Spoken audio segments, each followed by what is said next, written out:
Assalamualaikum warahmatullahi wabarakatuh.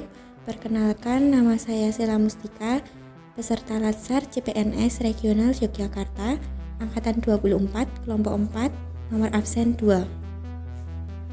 Di sini saya akan melakukan wawancara dengan pejabat publik terkait implementasi nilai-nilai dasar PNS, yaitu aneka, akuntabilitas, nasionalisme, etika publik, komitmen mutu, dan anti korupsi.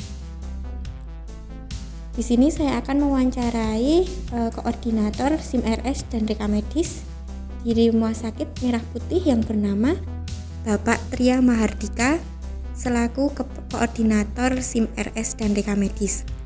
Mari kita simak wawancara saya dengan Bapak Tria Mahardika. Selamat pagi, Pak. Saya Sela Mustika, peserta Latsar CPNS PPSDM Yogyakarta tahun 2021. Ini saya mendapat tugas untuk mewawancarai dengan pejabat publik mengenai implementasi nilai-nilai dasar PNS. Selamat pagi, Bapak. Selamat pagi, Mbak Sela. Sebelumnya saya ingin bertanya, menurut Bapak apa saja nilai-nilai dasar yang harus dimiliki oleh seorang PNS itu? Oke, Mbak Sela, sebagai seorang PNS tentunya kita harus mempunyai nilai dasar. Di antaranya adalah akuntabilitas, kemudian ada nasionalisme. Dalam pelayanan publik kita juga harus menerapkan nilai-nilai etika publik. Untuk pelayanan juga kita harus jauh dari korupsi dan juga harus bermutu. Akuntabilitas sendiri itu biasanya seorang PNS harus profesional, dia harus memahami struktur di tempat dia bekerja, tanggung jawab kepada atasan dan kepada masyarakat tentang apa yang telah dia kerjakan.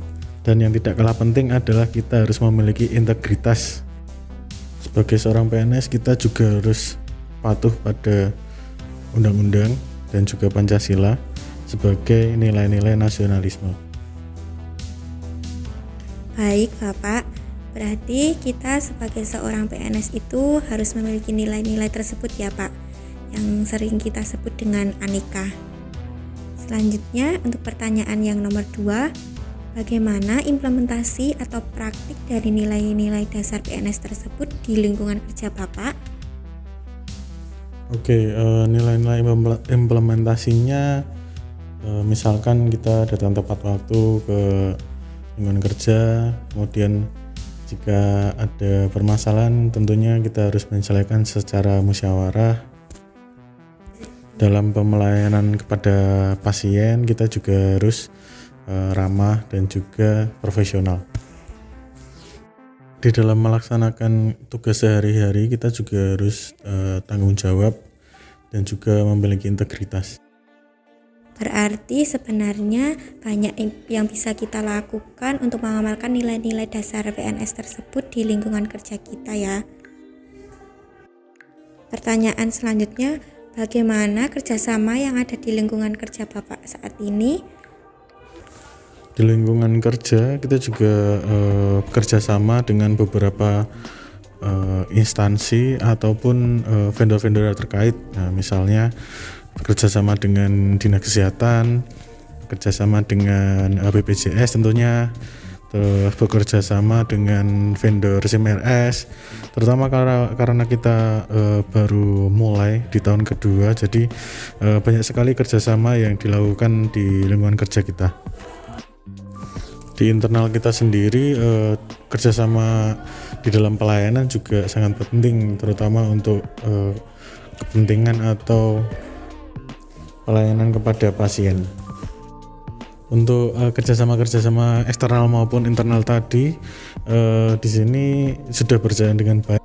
Namun beberapa dari beberapa kerjasama tersebut masih ditemukan beberapa kendala.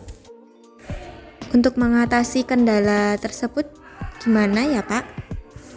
Untuk mengatasi kendala yang kita temukan, kita melakukan koordinasi dengan stakeholder yang terkait dan juga evaluasi agar kerjasama tersebut akan menjadi semakin baik. Baik Pak. Kemudian selanjutnya, apakah pelayanan publik di sini itu sudah bagus ya Pak? Ataukah masih ada yang perlu dibenahi, terutama dalam pelayanan kepada pasien itu sendiri, baik di pendaftaran, di ruang perawatan, dan yang lainnya? Untuk pelayanan publik di sini saya menilai ya sudah bagus, namun di beberapa instalasi tentu kita juga perlu melakukan perbaikan. Mengingat rumah sakit ini juga baru berdiri 2 tahun, jadi kita juga harus memperbaiki alur pelayanan dan prosedur yang ada. Baik Pak, berarti itu nanti sambil berjalannya waktu, prosedur pelayanan yang ada itu pelayanannya sambil diperbaiki. Untuk pertanyaan selanjutnya, di bagian rekam medis itu sendiri kan ada proses pengajuan klaim ya Pak, dan di situ ada potensi munculnya fraud, yaitu kecurangan dalam memanipulasi data untuk mendapatkan keuntungan. Bagaimana tanggapan Bapak untuk menghindari kejadian tersebut, mengingat seorang ASN itu harus memiliki nilai dasar anti korupsi? Benar sekali Mbak Sela. Jadi di instansi kita, terutama yang di RM itu kan kita bekerja sama dengan BPJS maupun dengan Kemenkes, yang mana dalam mengeklaim kita juga perlu berhati-hati sehingga kita meminimalisir terjadinya fraud tersebut. Untuk mengatasinya kita bisa menanamkan kesadaran diri dan nilai dasar PNS, terutama kejujuran. Sebagai ASN kita juga harus jujur, karena itu akan menjadi pertanggungjawaban kita kepada instansi, masyarakat maupun kepada negara. Dalam pengajuan klaim itu kita juga harus disesuaikan ya Mbak, antara pelayanan yang kita berikan kepada pasien, obat-obatan, dengan apa yang kita inputkan di INA CPJIS. Baik, jadi seperti itu ya Pak. Untuk di instansi kita memang sangat resiko terjadi kecurangan dalam memanipulasi data.